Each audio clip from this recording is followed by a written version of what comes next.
परमेश्वर प्रदान करेंगे। परमेश्वर की लाख लाख धन्यवाद हो। परमेश्वर की कृपा में हर दिन बढ़ते जाएंगे। परमेश्वर की स्तुति हो।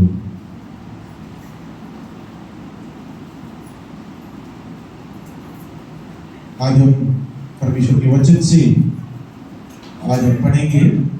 उसका हेडिंग यही है, जो मेरे लाभ के थे मैं उन्हें हानि समझ लिया।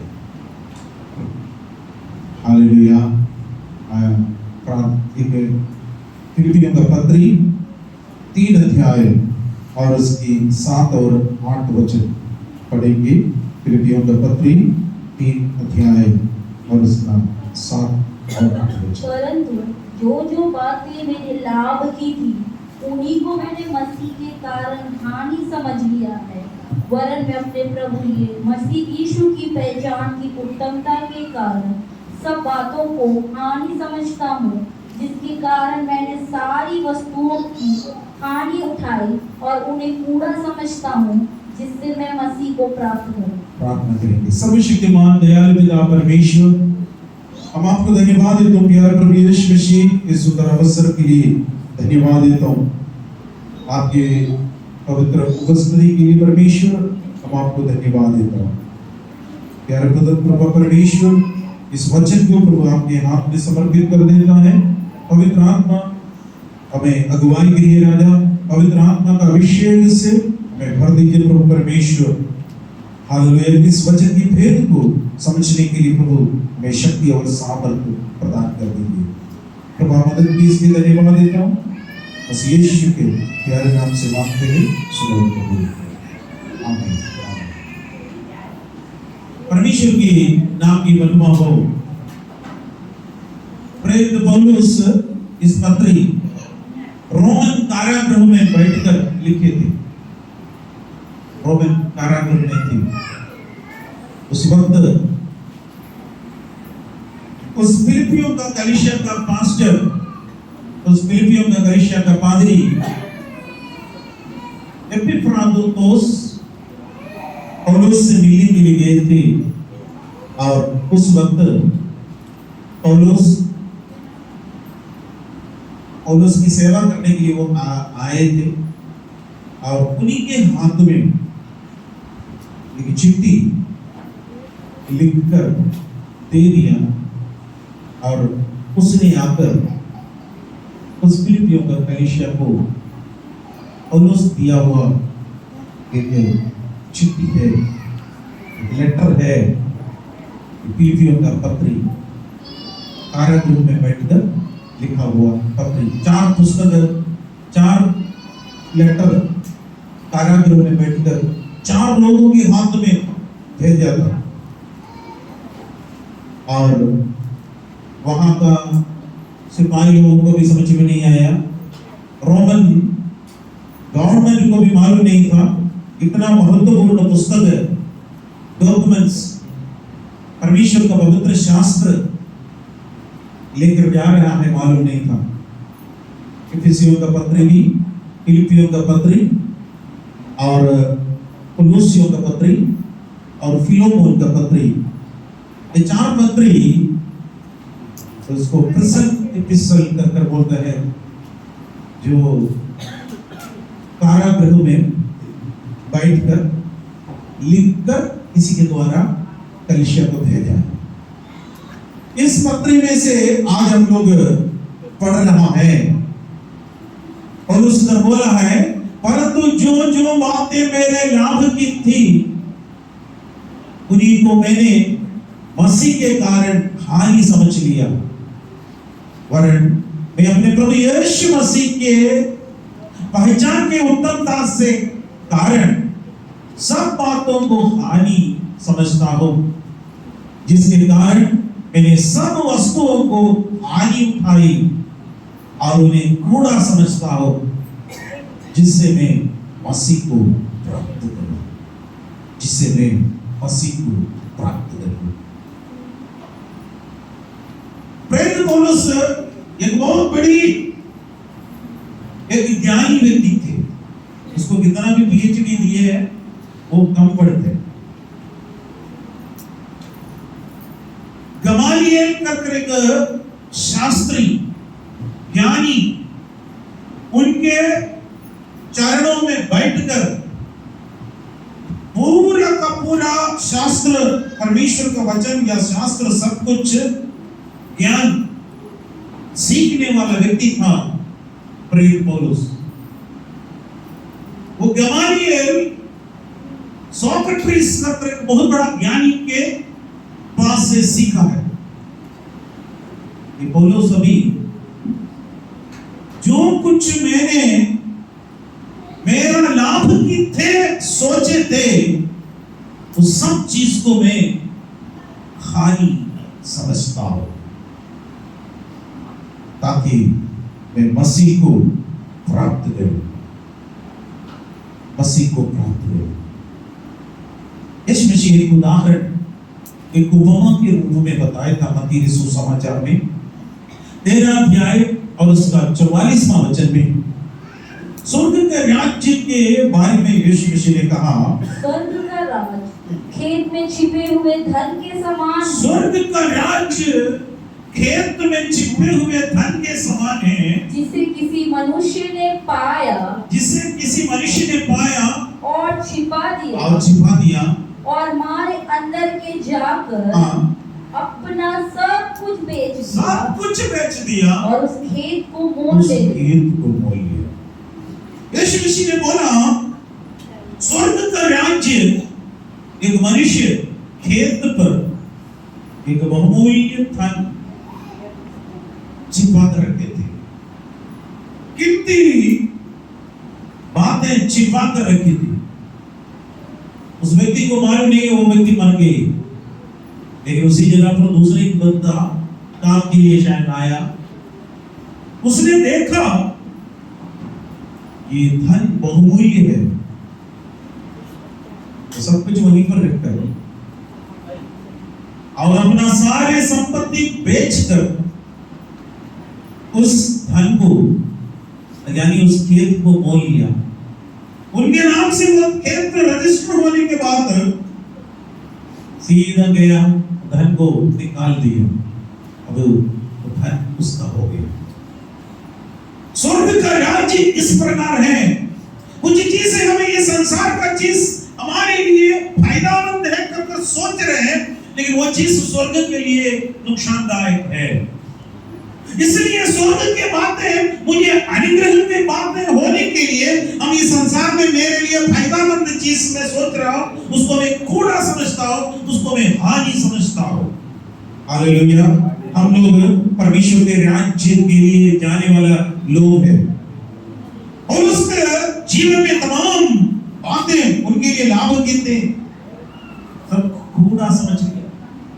जब खेत में जो उसमें से बहुमूल्य धन निकलने वाला व्यक्ति उसी प्रकार था।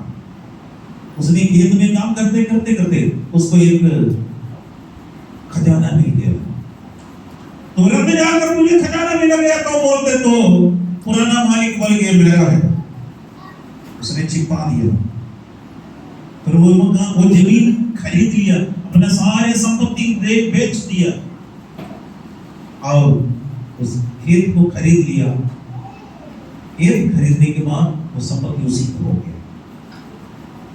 अब यीशु मसीह को अपनाया, हमारे जीवन में आनंद जीवन प्रभु के का है। स्वर्ग का राज्य उसी प्रकार है। प्रेरितों का काम 7 अध्याय में हम लोगों को स्तीफानोस एक प्रचार कर रहा था। उस वक्त ये अब्राहम के बारे में बताया। प्रेरितों का काम 7 अध्याय 1 से लेकर 3 वचन तक। तब महायाजक ने कहा, क्या ये बात सच है? स्तिफनुस ने कहा, हे भाइयों और पितरों सुनो, हमारा पिता अब्राहम हारान में बसने से पहले जब मेसोपोटामिया में था तो तेजोमय परमेश्वर ने उसे दर्शन दिया और उससे कहा, तू अपने देश और अपने कुटुंब से निकलकर उस देश में जा जिसे मैं तुझे दिखाऊंगा। यहाँ पर एक बात इधर स्तीफनुस सारे महायाजक या सारे लोगों को ये कहा है, हमारे पितरों तुम सुनो, हमारे पिता अब्राहम हारान में बसते रहे, पहले जब वो मेसोपोटामिया में था, तेरियों में परमेश्वर ने उसे दर्शन दिया और उसे कहा तू अपना देश और अपना कुटुंबियों समेत निकल कर मैं तुम्हें जिस देश को दिखाऊंगा उस जगह को जाओ। मेसोपोटामियन सिविलाइजेशन बच्चे लोगों को मालूम है, आप लोग स्कूल में पढ़े, बहुत बड़ा एक सिविलाइजेशन थे, बहुत बड़ा एक सिविलाइजेशन थे। उस समय के लोग आजकल जैसे छत डालते थे, छत डालते थे। हम लोग हमारे पूर्वज उस समय पर झोपड़ी तक डालना आते हैं पता नहीं था।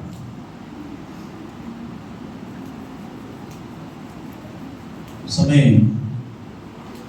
छत वाले मकान में रहने वाला व्यक्ति अब्राहम को प्रभु ने बुलाया, तो अपने परिवार कुटुंबी अपना देश छोड़कर मैं तुम्हें दिखाऊंगा उस देश को जाओ। अब्राहम उस बात को हानि समझ लिया, नुकसान समझ लिया। लोग बोला तुम्हारे लिए बहुत बड़ा नुकसान होगा, तुम कहां जाना है? बोला है मालूम नहीं। कौन कहा? मालूम नहीं। परमेश्वर बोला, कौन सा परमेश्वर है वो भी मालूम नहीं, कुछ भी मालूम नहीं, कहां जाना है मालूम नहीं, लेकिन इस जगह छोड़ो। बोला मैं तुम्हें दिखाऊंगा उस जगह जाओ। सारे लोग उसका मूर्ख कर बोला, लेकिन अब्राहम निकल गया। बाइबल कह रहे थे, परमेश्वर का वचन कहते हैं अब्राहम परमेश्वर पर विश्वास किया, परमेश्वर उसको क्या किया? आदर किया, विश्वास योग्य ठहरा दिया। स्कूल में आप लोग शायद पढ़े होंगे, मेसोपोटामियन सिविलाइजेशन अचानक खत्म हो गया। आर्कियोलॉजी के लोग आकर खोजबीन करने के बाद उनको एक बात पता चला, एक बड़ा सा शहर, बड़ा सा एक सिटी भालू के अंदर जब धस गया, उनको समझ में नहीं आया। खोज को देखा बहुत बड़ा छत वाला मकान, लेकिन लोग उसके अंदर दब गया। आर्कियोलॉजी के लोग, वैज्ञानिक लोग बोलते हैं शायद कोई हवा जो बहुत तेज आया होगा, ये जो बालू वगैरह पूरा उड़कर उसको ढक दिया। अगर अब्राहम उस समय मेसोपोटामिया नहीं छोड़ते तो अब्राहम भी उसी के जगह पर धस जा सकता। अब्राहम उत्तम बात को चुन लिया, प्रभु की बात को चुन लिया। मेरे प्यारों, आप परमेश्वर की बात पर भरोसा कर परमेश्वर की आज्ञा पर चलोगे, या जो भलाई आप अपना आंखों के सामने दिख रहा है उसको ज्यादा मुख्य देकर परमेश्वर की आज्ञा को छोड़ेंगे? डर नहीं करना हमारे बात में। पौलुस उसने अपनी लाभ की बातें, 7 प्रकार का लाभ की बातें पौलुस बोला है, ये सारी चीजें मैंने कूड़ा है, कचरा है कर मान लिया। 7 प्रकार का। पहला वाला 8वें दिन में मेरा खतना हुआ।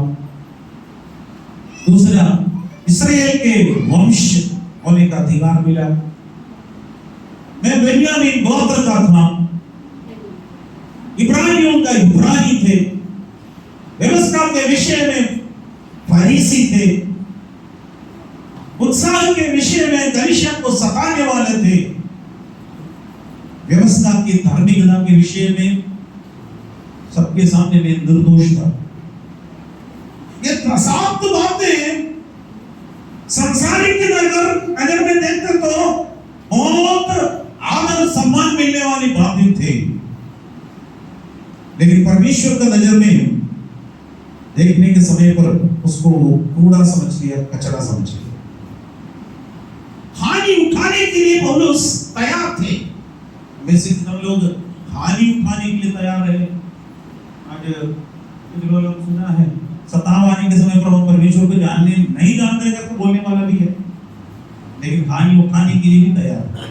अब यहाँ पर हानि उठाते तो आने वाले युग में बहुत बड़ा प्रतिफल हमें प्रभु प्रदान करेगा। Hallelujah, hallelujah. हमारे यीशु मसीह शीघ्र आने वाला है। प्रेरित पौलुस बोला, 7 बातें पौलुस बोलकर कहा है, ये सारे चीज मेरे आंखों की नजर में बहुत बड़ा फायदेमंद था, मैंने उसको हानि समझता हूं। नंबर 1, 8वें दिन मेरा खतना हुआ। 8वें दिन खतना हुआ। फिलिपियों का पत्र 3 अध्याय उसका 5 का शुरुआत पढ़ेंगे। 8वें दिन मेरा खतना हुआ। बस 8वें दिन मेरा खतना हुआ। ये एक छोटा बच्चा पैदा होने के समय पर 8वें दिन में लड़के को लेकर परमेश्वर का मंदिर में ले जाते थे, उसको खतना करते थे। पौलुस ने बोलने का मतलब यही है, मेरे लिए एक भक्ति से चलने वाला एक माता पिता थे।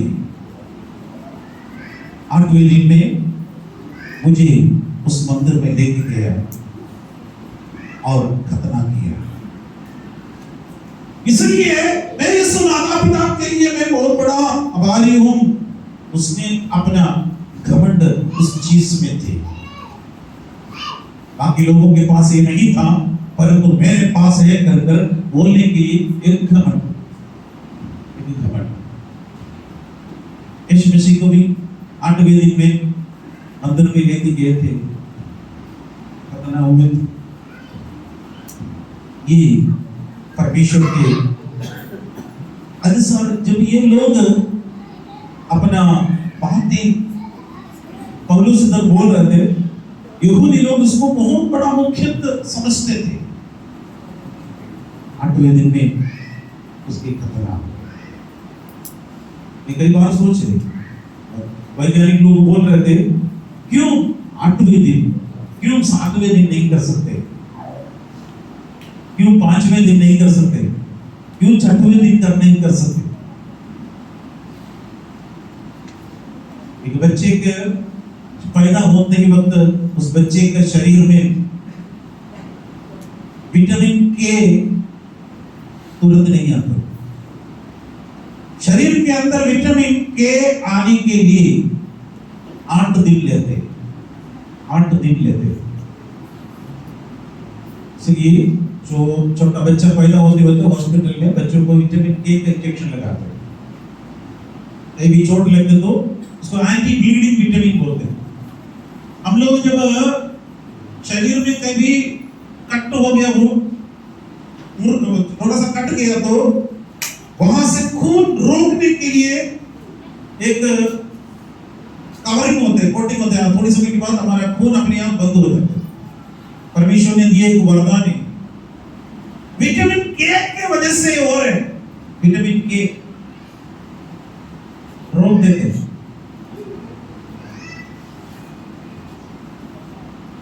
उस समय वैज्ञानिक लोगों को भी कुछ पता ही नहीं था, लेकिन आजकल वैज्ञानिक लोग बोल रहे हैं कि छोटे बच्चे के शरीर में विटामिन के आने के लिए 8 दिन लगता है।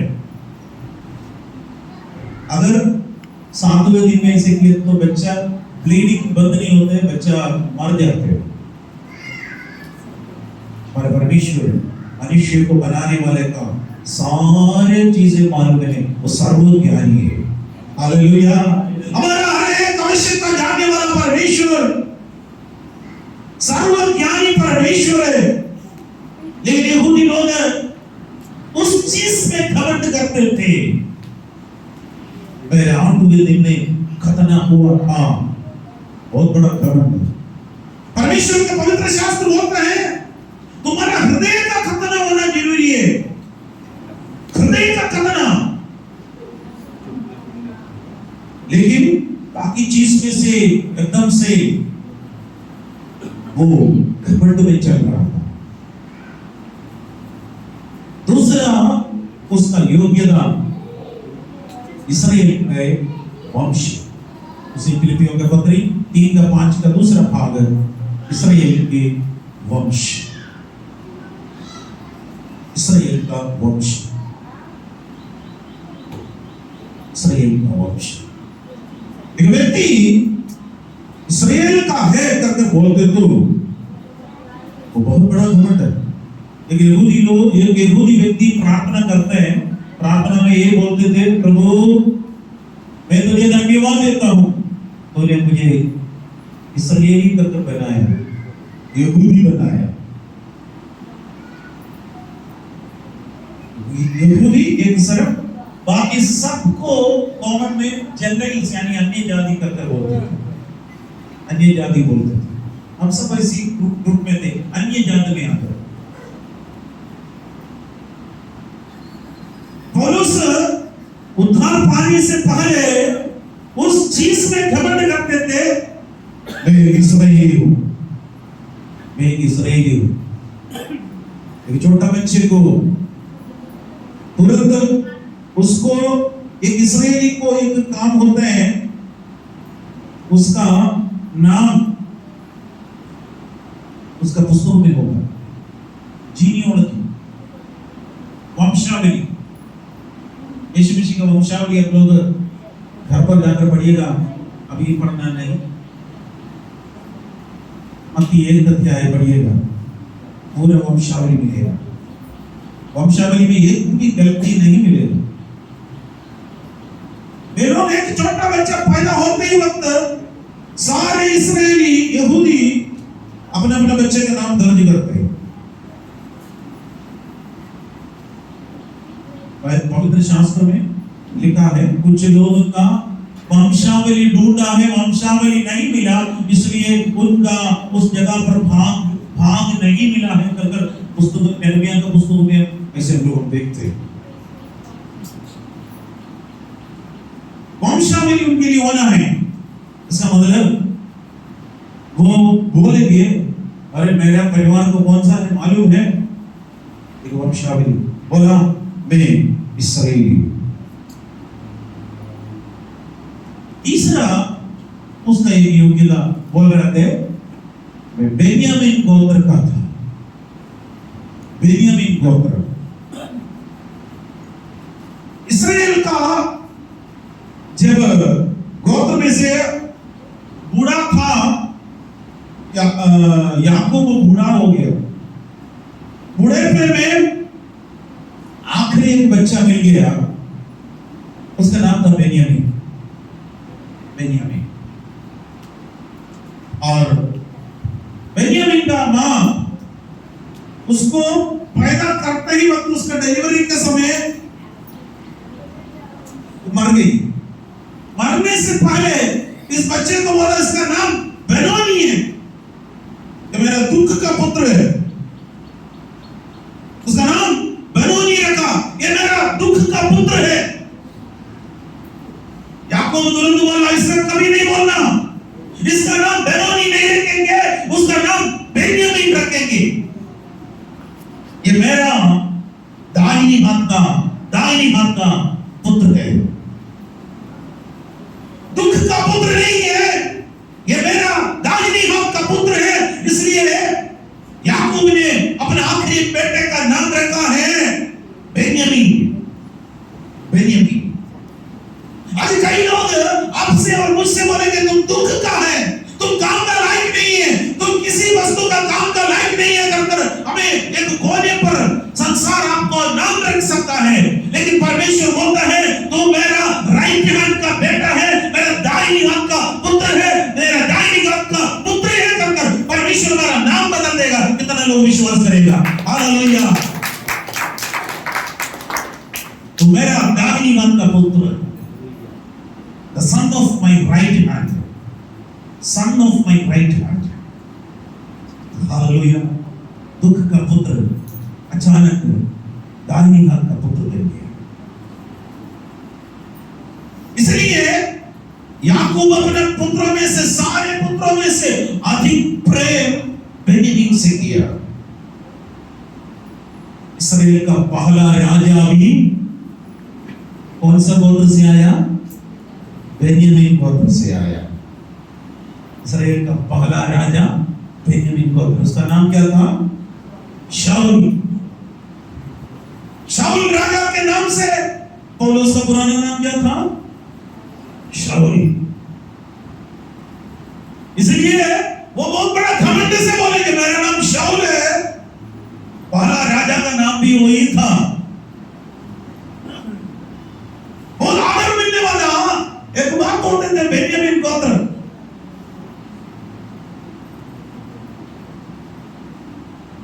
अभी जो बेंजामिन नेतन्याहू है ना, इस्राएल का प्राइम मिनिस्टर, वो भी बेन्यामीन गोत्र का है।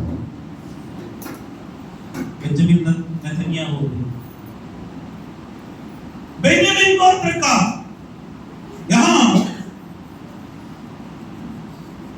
पौलुस बोल रहे ये मेरा बहुत बड़ा लाभ की बात है, मैं बेन्यामीन गोत्र का बोलते तो सारे तारीफ मिलने वाला बात है।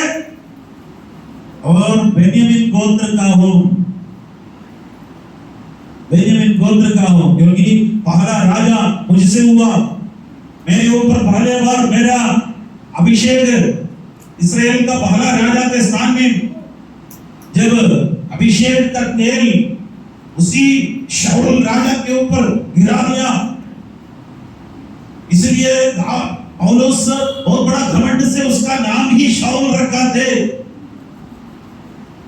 घमंड के लिए बहुत कुछ चीजें थे, लेकिन पौलुस बोल रहे मैं सब कुछ हानि समझता हूं, कूड़ा समझता हूं।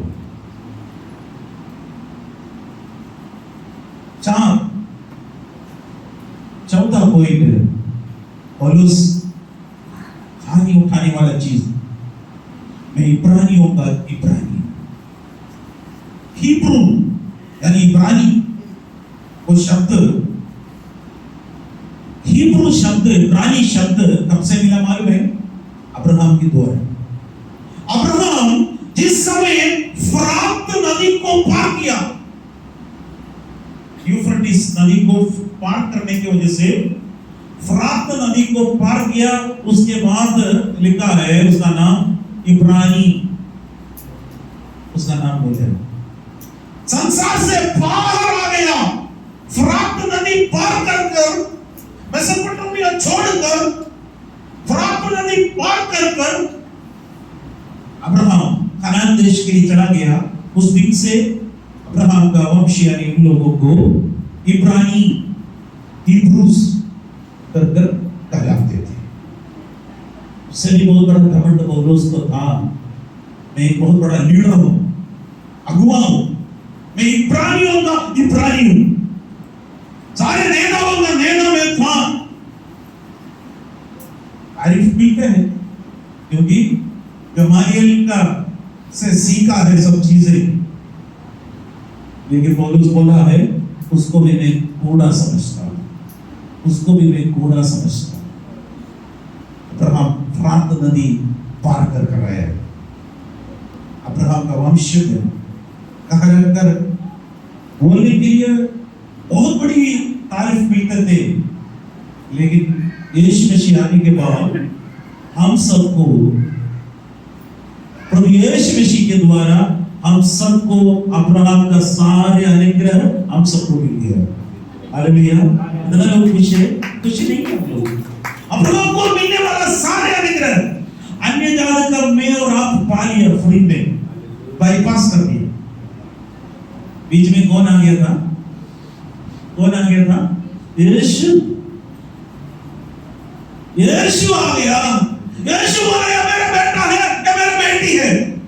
यीशु हमें गोद लिया, यीशु हमें अडॉप्ट कर दिया, अब यीशु का बच्चा बन गया। इसलिए अब्राहम का सारे अनुग्रह हमें फ्री में मिल गया। Hallelujah, hallelujah. कितना लोग विश्वास करके, कितना लोग अच्छा लग रहा है। हालेलुया। अब्राहम का अनुग्रह प्रभु यीशु मसीह के द्वारा अन्य जातियों के ऊपर आ गया। और उस बोला मैं इब्रानी हूं, इब्रानी हूं। ये शब्द बोलने के लिए मेरे और आपके पास कोई हक नहीं।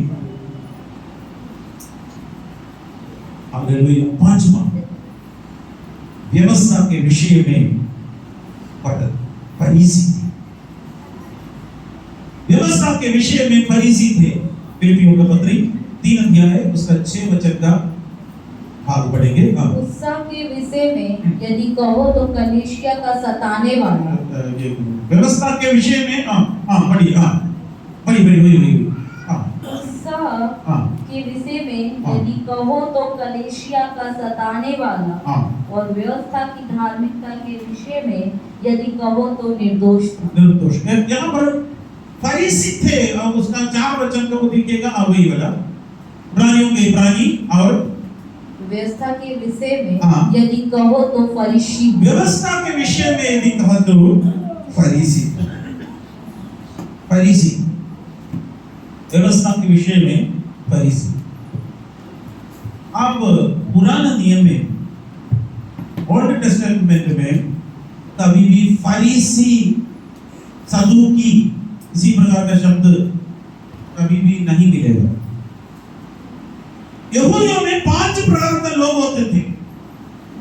यहूदियों का न्याय यीशु मसीह के समय पर 5 प्रकार का लोग होते थे। पहला फरीसी, सदूकी और जेलोटस बोलते हैं। साइमन द जेलोटस बोलते हैं। यीशु मसीह के चेले का एक व्यक्ति शिमोन जलने वाला साइमन द जेलोटस और एसनीस और हेरोदिया 5 प्रकार का यहूदी का ग्रुप होते। फरीसी बहुत बड़ा धार्मिक कर बोलने वाला, साथ में राजनीति में भी ये लोग इन्वॉल्व होते हैं। फरीसी लोग उपवास करते हैं, दशमांश देते हैं और सब ऊपर सोचते हैं, स्वर्गदूतों पर विश्वास करते हैं, पुनरुत्थान पर विश्वास करते हैं। सदूकी पुनरुत्थान पर विश्वास नहीं करते हैं, स्वर्गदूतों पर विश्वास नहीं करते हैं, एकदम नामधारी ऐसे चल रहे थे। खाओ पियो कल मर जाओगे। सदूकी वही थी।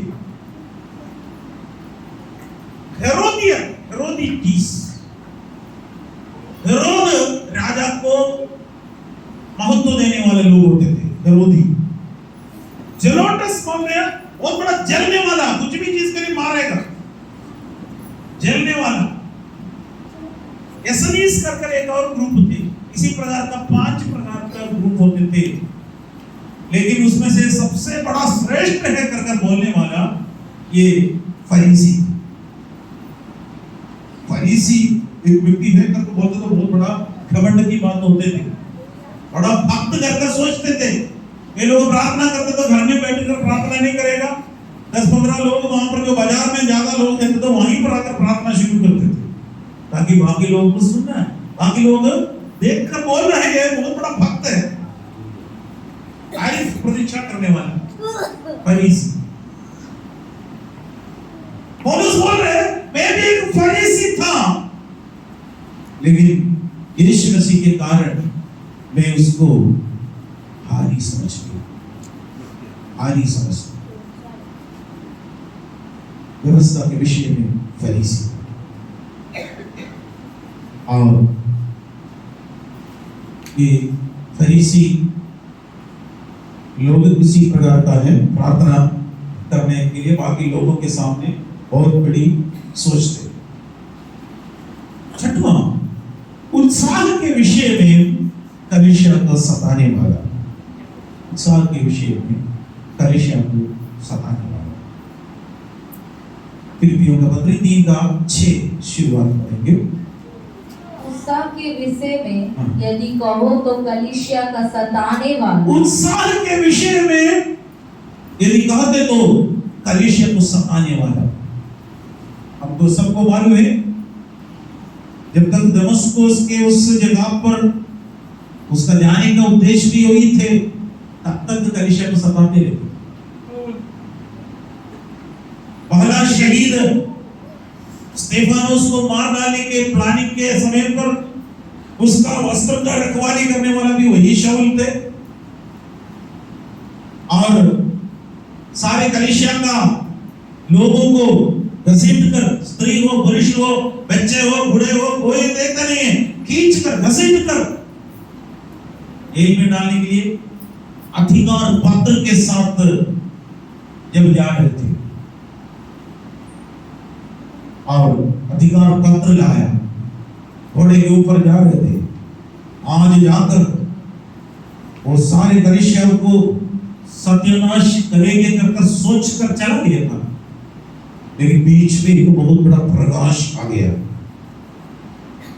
प्रकाश के बीच में से एक शब्द आया, हे शाऊल, हे शाऊल, तुम क्यों मुझे सताते हो? बहुत बड़ा घमंडी आदमी अभी नीचे गिर गया। हे प्रभु, तुम कौन है? परमेश्वर ने बोला, मैं यीशु हूं जो तुम मुझे सताते हो। यीशु को सताए नहीं, लेकिन यीशु के चेले को सता रहे, यीशु के बच्चों को सता रहे। परमेश्वर के बच्चों को कोई सता रहे तो प्रभु का वचन कहता है, जो मुझे तुझे छुएगा, मेरी आंख की पुतली को छूएगा। असली में यीशु को सता रहे थे और उसी शाऊल 3 दिन तक उसका अंधा था, दिखाई नहीं दे रहे थे। अननियास के पास गए, अननिया उनके लिए प्रार्थना किया, उनकी आंख खुल गया और परमेश्वर की उपस्थिति में घुटना टेक किया। आज प्रभु की उपस्थिति में हर एक घुटना टेकना पड़ेगा। अगर हम जिंदा है, जीवित है, यहाँ पर घुटना टेक लिया तो फायदा है, लेकिन मृत्यु तक घुटना टेकने के लिए मौका नहीं मिल गया तो फिर एक मौका मिलेगा, लेकिन उससे कोई फायदा नहीं है। नरक में घुटना टेकना पड़ेगा, लेकिन उससे उद्धार नहीं मिलेगा। भूमि पर प्रभु ने हमें दिया यह समय को हम सदुपयोग कर परमेश्वर को उपस्थिति में घुटना टेक कर, आप प्रभु मैं एक पापी हूं, मुझ पापी पर दया करिए कर बोलते तो परमेश्वर उस प्रार्थना को सुनने के लिए एकदम तैयार है। 7वें पौलुस के जीवन में मिला हुआ एक फायदामंद कर वो सोचा था, वो ये था, व्यवस्था की धार्मिकता का विषय में निर्दोष था। फिलिपियों का पत्री 3 अध्याय इसका 6 वचन का आखिरी भाग और व्यवस्था की धार्मिकता के विषय में यदि कहे तो निर्दोष था। पौलुस जब शाऊल जब कलीसिया को सता रहे थे, उस समय वो सोच रहे थे मैं परमेश्वर के लिए बहुत बड़ा काम कर रहे हैं। आज जो लोग कलीसिया को मार रहे हैं, किसी लोगों को मार रहे हैं, वे लोग सोच रहे हैं बहुत बड़ा अपना धर्म के लिए बहुत बड़ा काम कर रहे हैं, परमेश्वर के लिए बहुत बड़ा काम कर रहे हैं कर सोच रहे। असली में वो गलत सोच रहे, गलत सोच रहे। अखिलांड का सृष्टिकर्ता परमेश्वर अपने पुत्र यीशु मसीह को समस्त मानव जाति के उद्धार के लिए दे दिया। दूसरा किसी के द्वारा उद्धार नहीं हो सकता है। स्वर्ग के नीचे मनुष्यों के बीच में उद्धार के लिए एक ही नाम दिया गया, वो नाम यीशु है। कर हर एक घुटना टेकने वाला उस नाम अंगीकार किया है आप और मैं, इसलिए हमें उद्धार मिल गया। अंगीकार भी कर सकता है, तिरस्कार भी कर सकता है। तिरस्कार करते तो नुकसान हमारा ही है।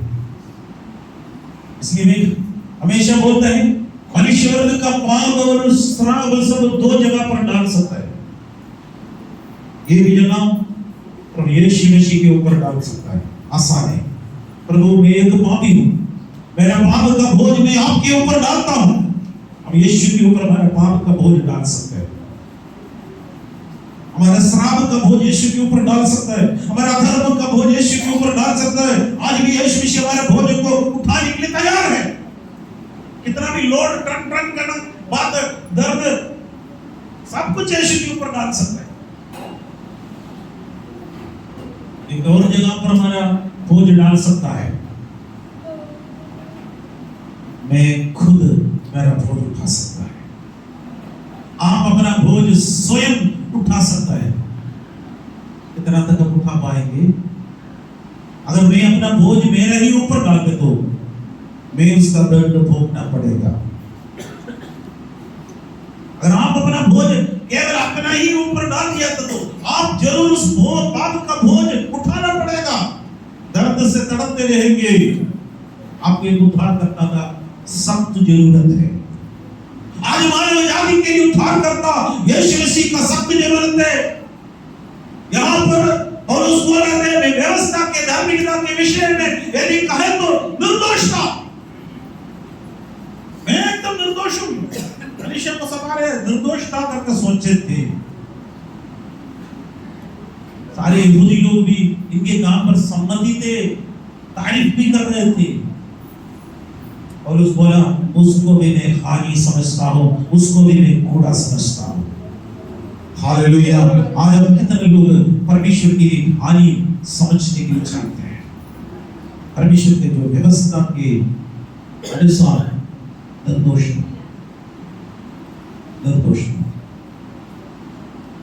सच्चा परमेश्वर को लोग माने नहीं।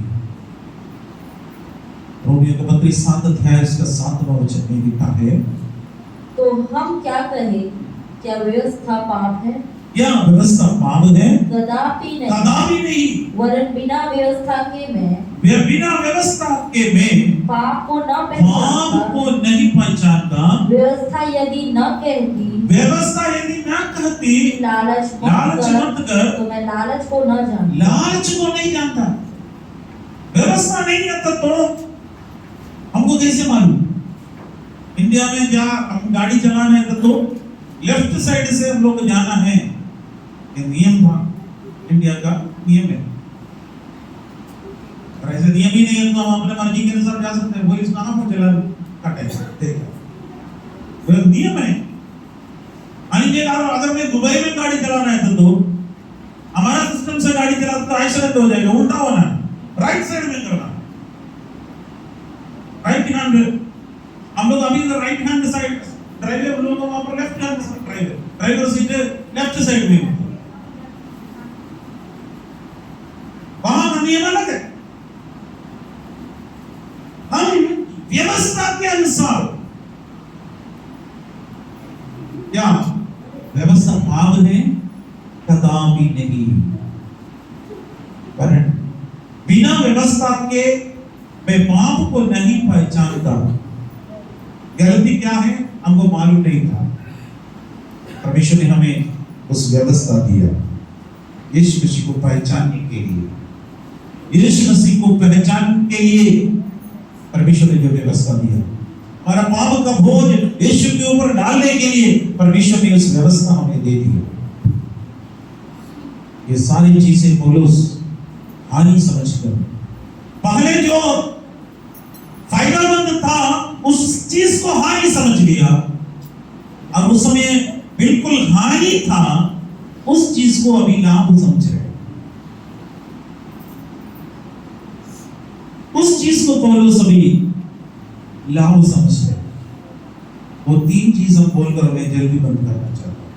सबसे पहले, एक समय था यीशु मसीह को नहीं पहचानता था। उस समय सांसारिक चीज उनके लिए बड़ा था। अब संसारिक चीजें जो 7 प्रकार के बातें पौलुस बोला है, वो सारी चीजें हानि समझ लिया। अब यीशु मसीह को पहचान लिया। नंबर 1, पौलुस को मिला हुआ एक लाभ, यीशु मसीह को पहचाना। कितने लोगों को यीशु मसीह को पहचाना है? हालेलुया। कितने लोग यीशु मसीह को जानते हैं? यीशु मसीह के बारे में बहुत लोग जानता है। यीशु मसीह के बारे में जानता है, मैं नहीं पूछ रहे। यीशु को पहचानता है, यीशु को जानता है, कुछ नहीं है। Knowing about Jesus is different. Knowing Jesus is different. यीशु मसीह को जानना, यीशु मसीह को पहचानना।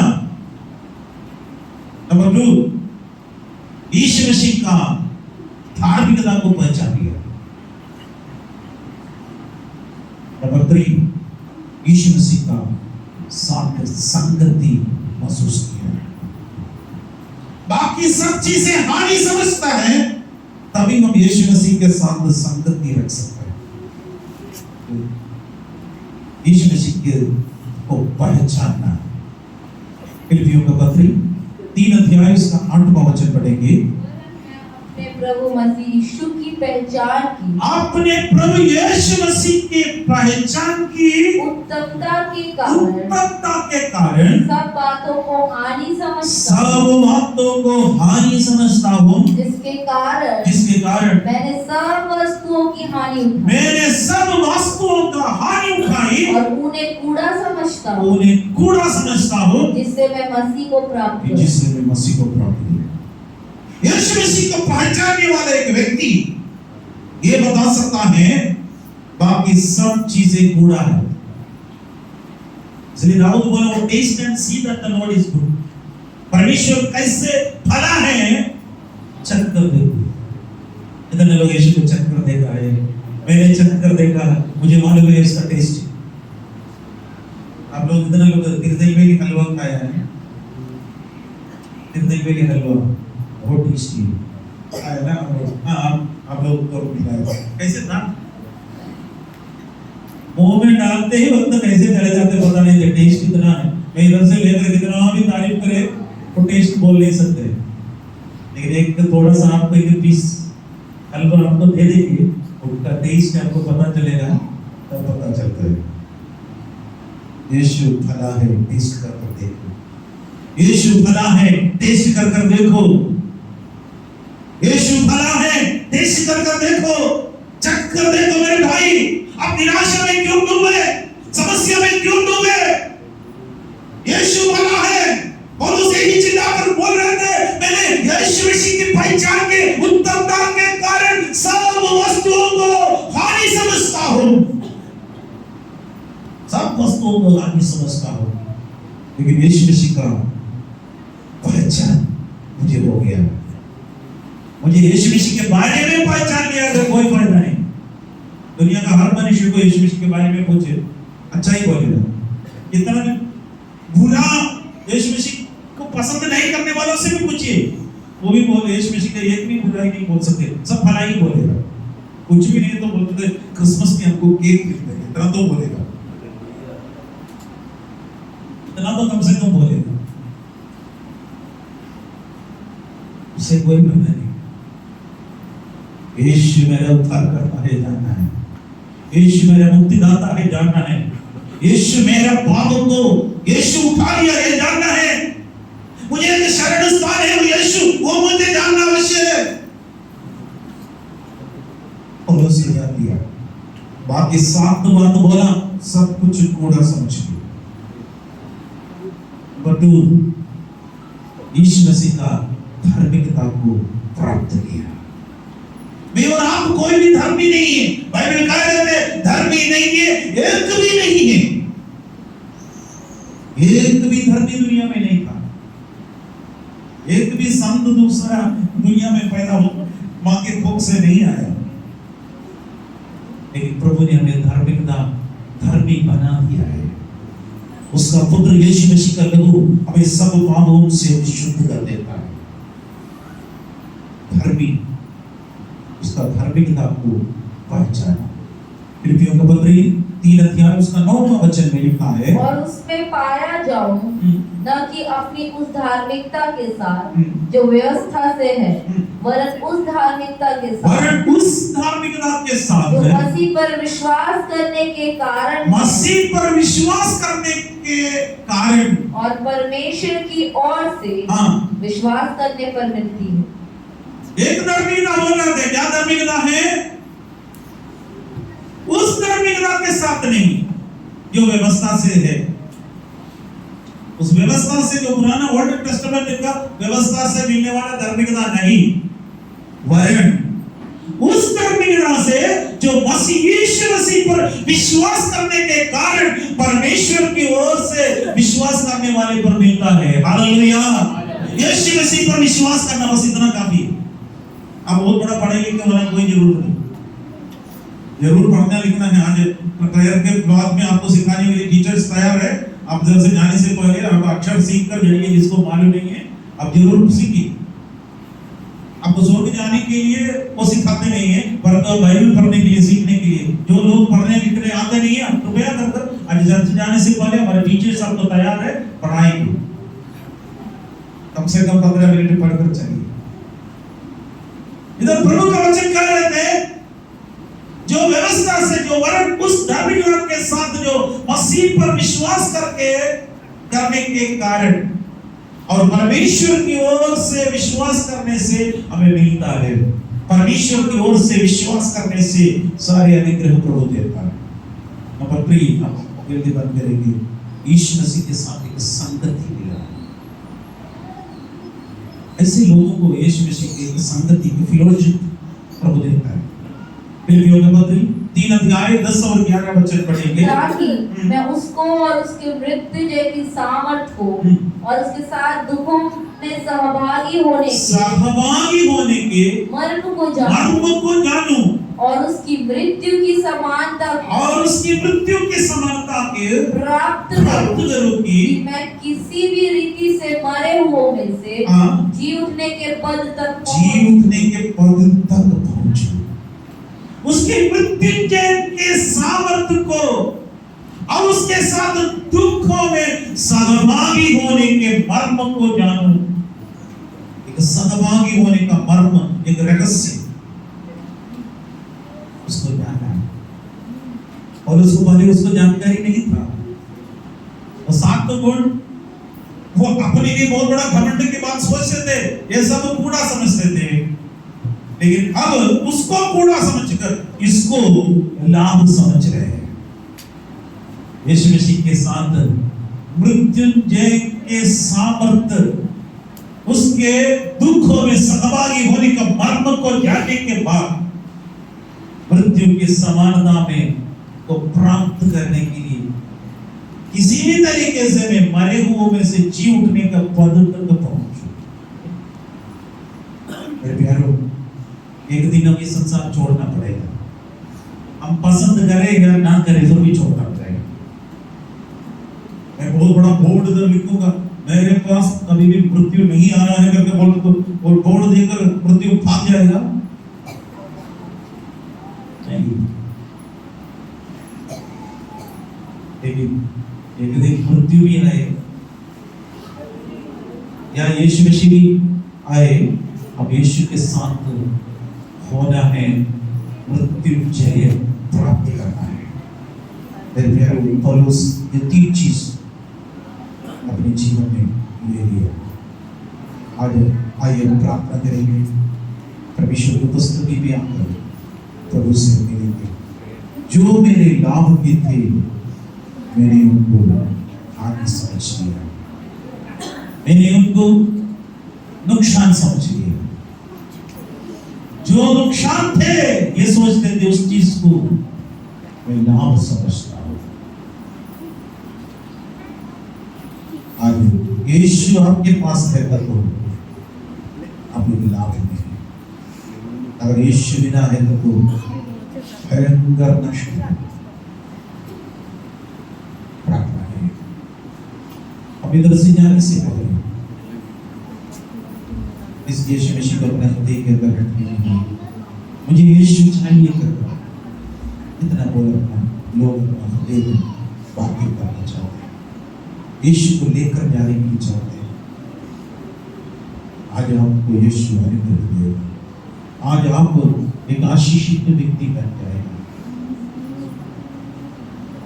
सर्वशक्तिमान दयालु पिता परमेश्वर, हम आपको लाखों लाख धन्यवाद देते हैं परमेश्वर, अपनी उपस्थिति के लिए बहुत धन्यवाद देता हूं। अनुग्रह के सिंहासन के पास आ जाते परमेश्वर की कृपा मेरे बच्चों के ऊपर परमेश्वर निरंतर होते रहने के लिए प्रार्थना करता हूं। आशीष और मेरे बच्चों में से जो लोग बीमारी से पीड़ित हैं उनके लिए प्रार्थना करते हैं, तो यीशु आपका छेड़े हुए हाथ मेरे बच्चों के ऊपर रखकर पूर्ण रीति से चंगाई को घोषणा करते हैं। अंधकार के सारे शक्ति को, दुष्ट के सारे कार्य को यीशु नासरी के नाम से खंडन कर रहे हैं, यीशु के नाम से विरोध करते हैं।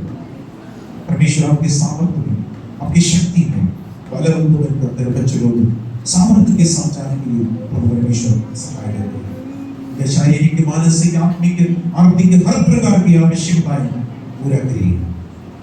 प्रभु मदद की इसलिए धन्यवाद। सारी आदत सारी महिमा सारी प्रशंसा आपको दे देते हैं। बस यीशु के प्यारे नाम से मांगते हैं सुबह कबूल करो। आमीन। फिर मेरे मन यहोवा को धन्य करो, जो कुछ मुझ में है उसका पवित्र नाम को धन्य करो। ये मेरे मन यहोवा को धन्य कर, उसका किसी भी मुकाबले ना हो। प्रभु यीशु मसीह का अनुग्रह पिता का प्रेम और पवित्र आत्मा का मीठा संगति हमेशा हमारे साथ प्रभु यीशु मसीह का दोबारा आने तक निरंतर होते हैं।